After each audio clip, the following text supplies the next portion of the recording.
Hey everyone, I'm Eleanor. I've hit 67 this year, and just as I thought I'd start relaxing, life tossed me another curveball. But let me backtrack a bit to set the stage for this whole drama. I've spent a good part of my life with George, my husband of over 40 years. We've had our ups and downs, but we stuck together through everything. Then there's our son, Michael. He's been the light of our life.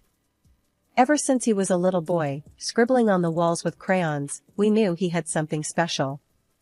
Despite knowing the starving artist cliché, we never stopped him from chasing his dream to paint. It wasn't easy, mind you. Money was tight, and the uncertainty of his next paycheck was always looming over us. When Michael turned 30 last year, he dropped the news he was getting hitched to Lucy, his girlfriend of just about a year. We were thrilled, honestly. Lucy seemed nice enough, quiet but polite, and she made our boy happy. That was good enough for us. We went all out for the wedding to give them a day to remember. The first hint of trouble came subtle as a sledgehammer. Lucy had her heart set on a ridiculously expensive wedding dress, something that screamed more demand than request.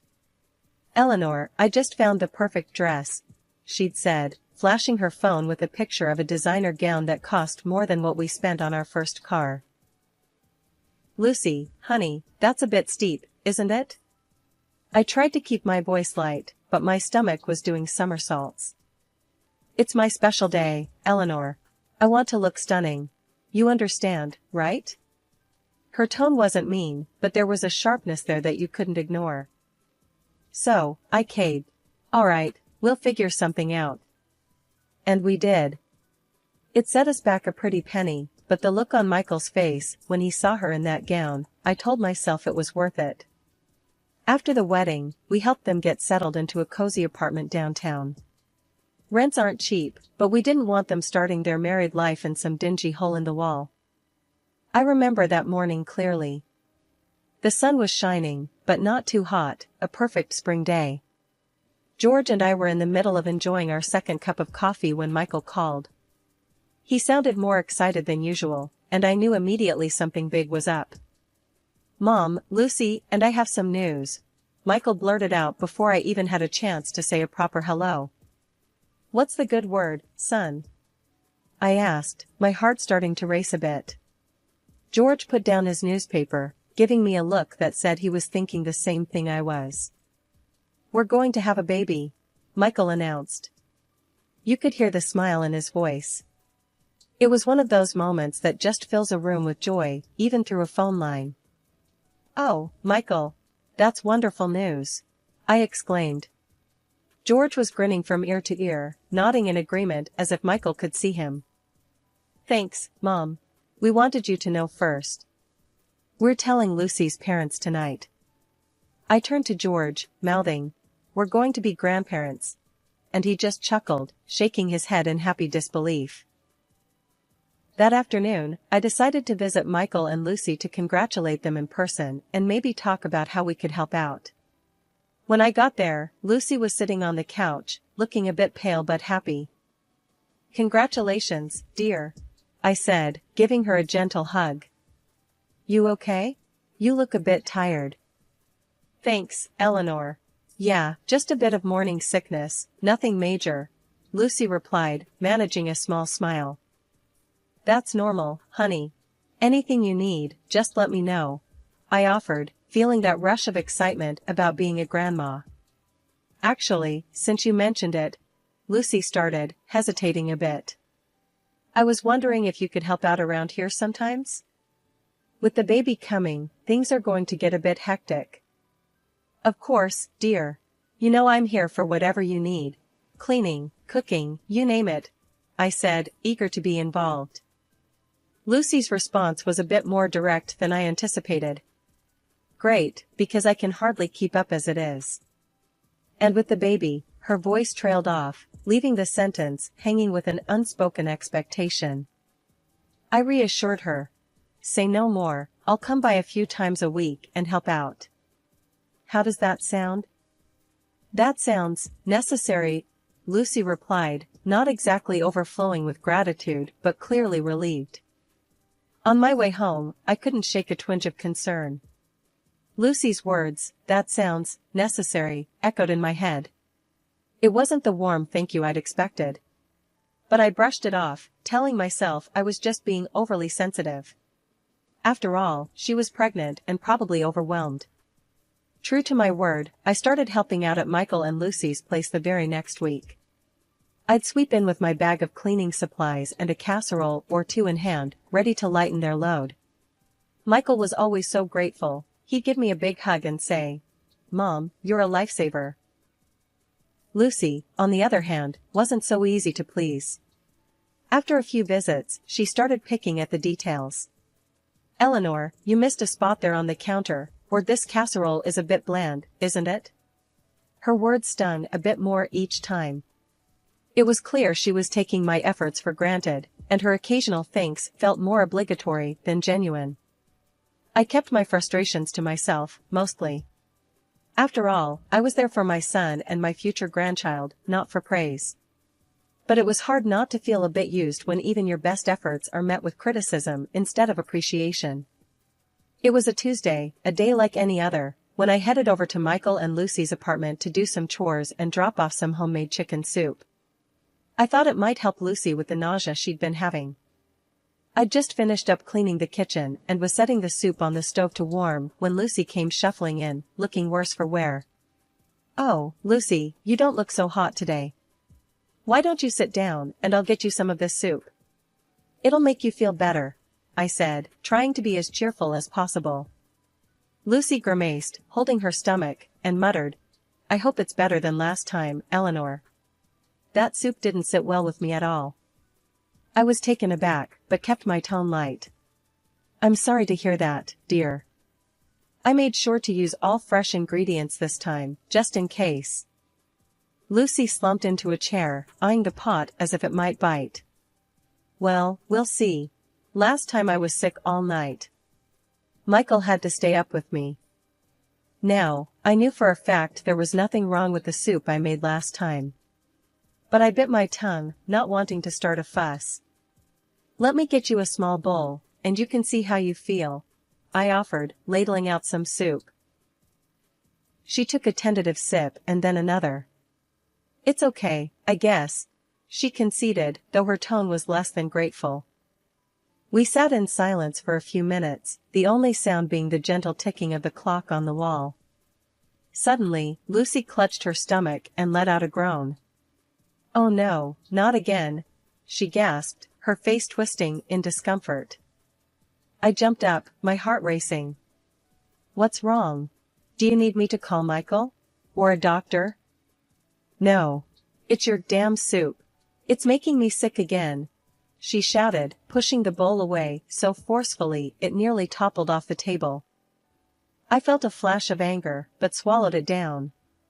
"Lucy, I assure you, the soup is fine. Maybe it's something else? You've been having morning sickness." "No, Eleanor. It's your cooking. You're trying to poison me or something." Lucy was on her feet now, her voice rising with every word. I stood there, stunned. "Poison you? Lucy, why would I ever do such a thing? I'm here to help." Lucy's eyes were wild, her breathing heavy. "I don't know, but I can't trust you. You and your old-fashioned ways, always meddling. I need you to leave. Now." I grabbed my purse and headed for the door, my mind reeling. As I walked down the hallway, tears stung my eyes. How had it come to this? I'd only ever wanted to help. The day of the baby shower arrived, and I was a bundle of nerves. Despite everything, I was determined to make this a special day for Lucy and the baby. I had spent weeks planning and picking out what I thought were perfect gifts, soft blankets, cute baby outfits, and even a handmade quilt I'd spent nights sewing. "George, do you think she'll like what I picked out?" I asked while packing the car with the gifts. I couldn't help but worry after everything that had happened. George, always trying to keep the peace, gave me a reassuring pat on the shoulder. "Ellie, anyone would be lucky to get your gifts. They're from the heart. Don't fret." We arrived early to help set up. The venue was a pretty little hall decked out with balloons and banners proclaiming, "It's a boy." Michael greeted us at the door, his face lighting up when he saw the pile of gifts we brought in. Lucy was already there, fluttering around and directing decorations with a few of her friends. She seemed in good spirits, which eased some of my tension.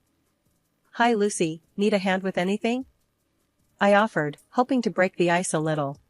She glanced over, a quick once-over that didn't quite hide her impatience. "No, thanks, Eleanor. We've got it all under control. Just enjoy the party," she said, a bit dismissively. Finally, the time came. Lucy sat down, a mountain of gifts around her, and the room quieted down. She started with ours, probably out of courtesy, since we were the grandparents. She unwrapped the first package, pulling out the handmade quilt. I held my breath, watching her face for any sign of approval. "Oh, this is quaint. Thanks, Eleanor," she said, the word quaint hanging awkwardly in the air. The room was silent for a moment, then filled with polite applause. My heart sank a bit, but I kept my smile. "You're welcome, dear. I made it myself, thought the baby might like it." The next gift from us was opened, a set of baby clothes. Lucy's reaction was more of the same.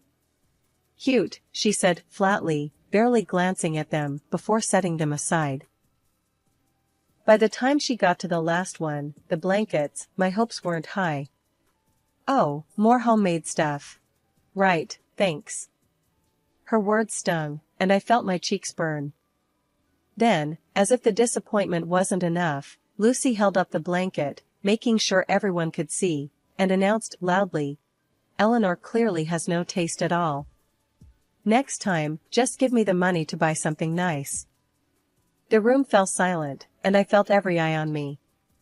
The embarrassment burned hotter than a summer's day. I stood there, rooted to the spot, not sure how to respond. George was at my side in an instant, his arm around my shoulders. "Let's not let this spoil the day," he whispered, though I could hear the anger in his voice. I nodded, swallowing the lump in my throat. "Right, let's just get through this." As the party continued, I felt like a ghost, barely there. Michael came over later, looking embarrassed. "Mom, I'm really sorry about that. Lucy's, well, she's got her own way of doing things." I forced a smile, though it felt more like a grimace. "It's okay, Michael. Let's just focus on the baby." Even with all the tension, I kept going back to Michael and Lucy's apartment to help out. I couldn't just sit back knowing they might need me, even if every visit was harder than the last. It was one of those mornings when I brought back a heap of laundry, freshly washed and dried, ready to be put away. I was folding and sorting everything into the right drawers, trying to make things a bit easier for them. As I was tucking away the last of Lucy's blouses into her drawer, I didn't hear her come in. The door slammed, making me jump, and there she was, staring at me like I'd just robbed a bank. "What the hell, Eleanor? You think you can just dig through my things like it's nothing?" Her voice was sharp, and her eyes were blazing. I put the blouse down slowly, feeling the heat rise in my cheeks. "Lucy, I was just putting away the laundry. I thought I was helping." "Helping? By snooping around my personal stuff? That's not helping, that's crossing the line." She was shouting now, and I could hear the anger boiling over. I tried to keep calm, though it was getting harder. "I wasn't snooping, Lucy. I swear. I do this all the time. I just thought." "Well, you thought wrong. Stay out of my things, got it?" She cut me off, her words slicing through the little piece we had left. I backed off after that. But seeing how she lived started to eat at me. She'd stopped working, spent her days on the couch watching TV shows or shopping online for all sorts of things. One day, curious and a bit concerned, I asked, "Lucy, how are you affording all these new things?" She didn't even pause her scrolling. "Michael's doing really well, selling lots of his paintings online." "We're fine, Eleanor." "That's good to hear, but maybe think about saving some of that. For the baby's education or something?" Lucy laughed, a harsh sound that filled the room. His education? Please, that's your family's issue. Michael's making good money because he's talented, not because of anything else. You guys owe me, big time, especially since I'm carrying your heir. Walking out of there that day, I felt heavier than I had in a long time. The drive home was a blur of green lights and honking cars, but I couldn't shake Lucy's words. When I got home, George could tell something was wrong. What happened, Ellie? He asked, concerned. I shook my head, weary to the bone. It's Lucy. She thinks we owe her for having the baby. Like it's some kind of business transaction. George's face hardened, and he took my hand. That's nonsense, Ellie. You know that, right? We don't owe her anything. I nodded, trying to muster a smile. I know, but it doesn't feel great hearing that from your daughter-in-law. After the baby was born, I thought maybe things would start to look up, that maybe Lucy would settle into motherhood once she held her son. But it just didn't turn out that way. Lucy seemed more irritable than ever and didn't bother hiding it from anyone, not even me. One morning, not long after the baby came home, Lucy showed up at my doorstep, unannounced, with the baby in his carrier. Eleanor, I need to catch up on some sleep. Can you watch him today? Maybe your place is quieter, she said, her voice edged with exhaustion. I was worried but agreed. Of course, Lucy. Go get some rest. We'll be fine here. I thought maybe it was just new mother fatigue, but it became a pattern. Lucy would drop off her son at the slightest excuse, saying she needed to meet friends or just to have some me time. And when she was with him, it was as if she couldn't bear the responsibility. More than once, I arrived at their apartment to find the baby crying in the next room while Lucy lay on the couch, absorbed in some show, completely tuning him out. One day, the reality of the situation hit me harder than ever. I walked in as usual and heard the baby crying. I hurried to his room and what I saw stopped me dead. Lucy, standing over the crib, her face contorted in anger, slapped the baby. He wailed louder, and my heart broke. I rushed in and scooped him up, glaring at Lucy. What are you doing? You can't treat a baby like that. Lucy sneered at me. Oh, please. It was just a light tap. He needs to learn to stop crying over nothing. That night, I talked to George and Michael, my voice thick with worry. We need to do something. This isn't normal behavior. Lucy might be struggling with something serious. Michael looked defeated, the lines deepening around his eyes. I know, Mom. I thought it was just stress, but this is too much. We decided together that Lucy needed professional help. We even found a psychologist and made an appointment, but Lucy refused to go. She claimed she was perfectly healthy and accused me of trying to turn Michael and the family against her. It's nothing personal, Lucy. I tried to explain one last time over the phone. We're worried about you, and we just want what's best for you and the baby. Her voice was cold, clipped. I told you, I'm fine. This is just you, Eleanor, always finding fault where there is none. You can't stand that I don't need your constant meddling. I was at a loss, feeling more alone in this fight than ever. I hung up the phone, my heart heavy. How do you help someone who doesn't want to be helped? How do you protect a child from his own mother's indifference? I needed to have a serious talk with Lucy. I knew it wasn't going to be an easy talk. After everything that had happened, things had reached a boiling point. I took a deep breath, prepared my phone to record the conversation, not to spy, but just in case I needed to remember what was said, or if things took a turn for the worse. Lucy, we need to have a serious talk. I started, my voice steady. It's about your responsibility as a mother and how you're handling things.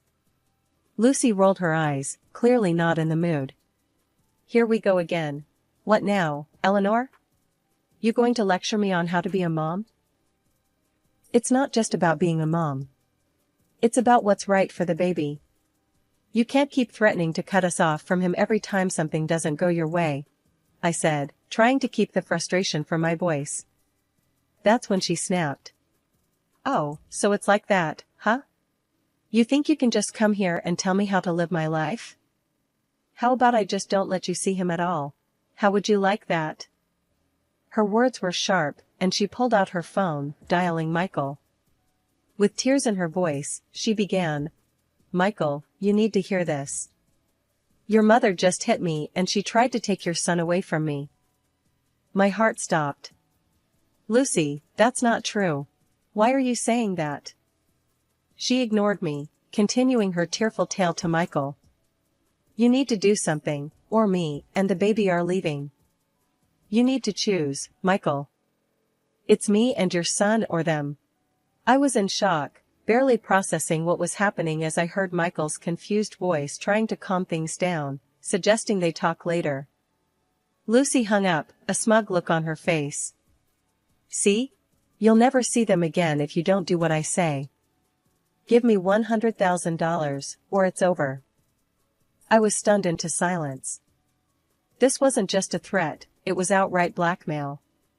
Before I could gather my thoughts, the baby started crying from the other room. Instead of tending to him, Lucy shouted at him to shut up and refused to change his diaper. That was it. The last straw. I couldn't take it anymore. This is wrong, Lucy. You can't do this. It's not right, I said, my voice quivering with anger and despair. Oh, just shut up and leave if you don't want to help, she snapped back. I left the apartment, my heart breaking with every step. What had just happened? How had things gotten so out of control? That evening, the phone rang. It was Michael, his voice heavy with sadness. Mom, I'm so sorry, but Lucy's made up her mind. She says it's best if you don't come around anymore. I don't know what else to do. In the background, I could hear Lucy's angry shouts, declaring they were cutting all ties with us. It felt like a nightmare. I hung up the phone, numb. If that's what they wanted, then maybe it was best to let them see the reality of their decisions on their own. I told myself that I had done everything I could. From that day, I stopped all financial support.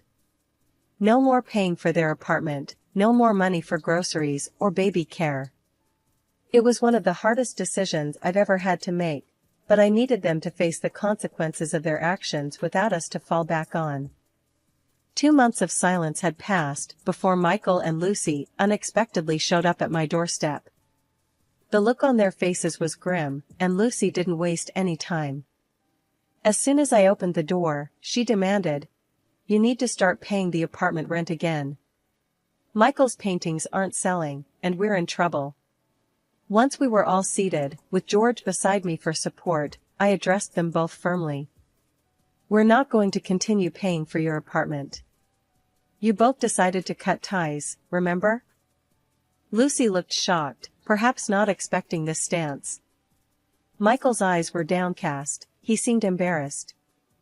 And there's more, I continued, feeling a mix of anger and relief at finally speaking my mind. I've been managing the online sales of Michael's paintings. I'm stopping that as well. It's time for you both to take full responsibility. Lucy's face hardened. You can't do this to us. We have nothing without your help. That was your choice when you decided to push us away, I replied. Also, I'm going to seek legal advice about the custody of my grandson. Your behavior has been completely out of line, Lucy. That's when I turned on the recording on my phone that captured one of our last conversations, where Lucy had demanded $100,000 from me. I played it aloud. George and Michael listened, horror growing on Michael's face as the reality of Lucy's actions sank in. After the recording ended, Michael finally looked up, his decision clear. Lucy, this is over. I want a divorce.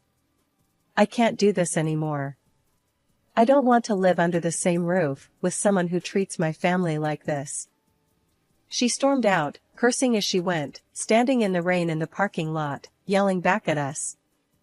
It was a heartbreaking scene, but there was also a sense of justice in seeing her true colors revealed so clearly. In the following weeks, Michael followed through with the divorce and took steps to ensure his son's safety. Lucy was eventually deprived of her parental rights due to her unstable behavior, and she moved to another city.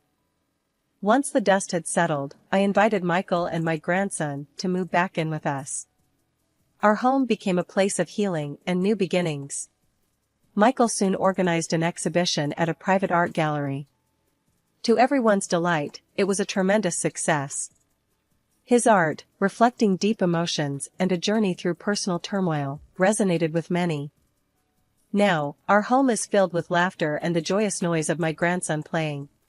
I spend every possible moment with my grandson, teaching him, loving him, ensuring he feels the security that was momentarily threatened.